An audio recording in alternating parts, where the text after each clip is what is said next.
At 1 day old, the baby boy in the sink doesn't have a name yet or any idea that he may be a trendsetter.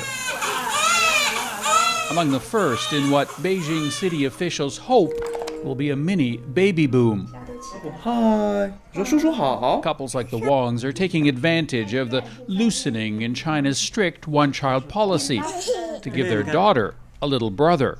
也不尽然吧，我们 We didn't want her to grow up alone, says Wang Jue, but it wasn't an easy decision to have a second. Raising children is so expensive here.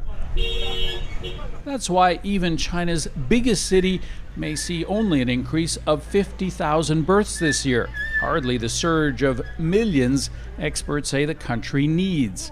China's population is aging fast, its workforce dwindling.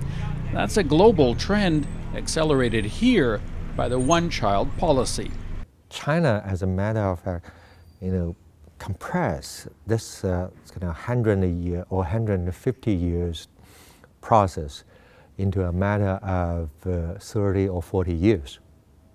Boom. More and more demographers and economists say the policy was a mistake. Has that done good thing for China in the long run?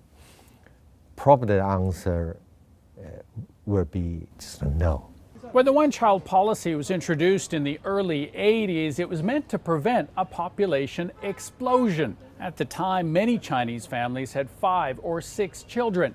But experts now say it was an overreaction, one that not only hurt the country, but ruined many lives through forced sterilizations, abortions, and children who officially don't even exist. Li Shue is a nobody. 22 years ago, she was born as a second child. Officials told her parents they would have to pay a fine the equivalent to about 4 years of their salaries. They could never afford it, so she was never registered as a Chinese citizen. To this day, her birth certificate has a blank instead of her name. Without an ID card, she says, I can't have a normal life. I could never go to school, never see a doctor. I can't work, and I can't get married. It makes me very sad. She and her parents have spent their lives challenging the system, confronting officials and going to court, researching the law, filing complaints.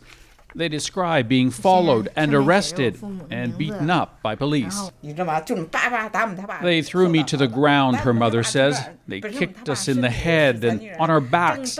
My family has suffered so much. But none of it gave Li Shue her identity card.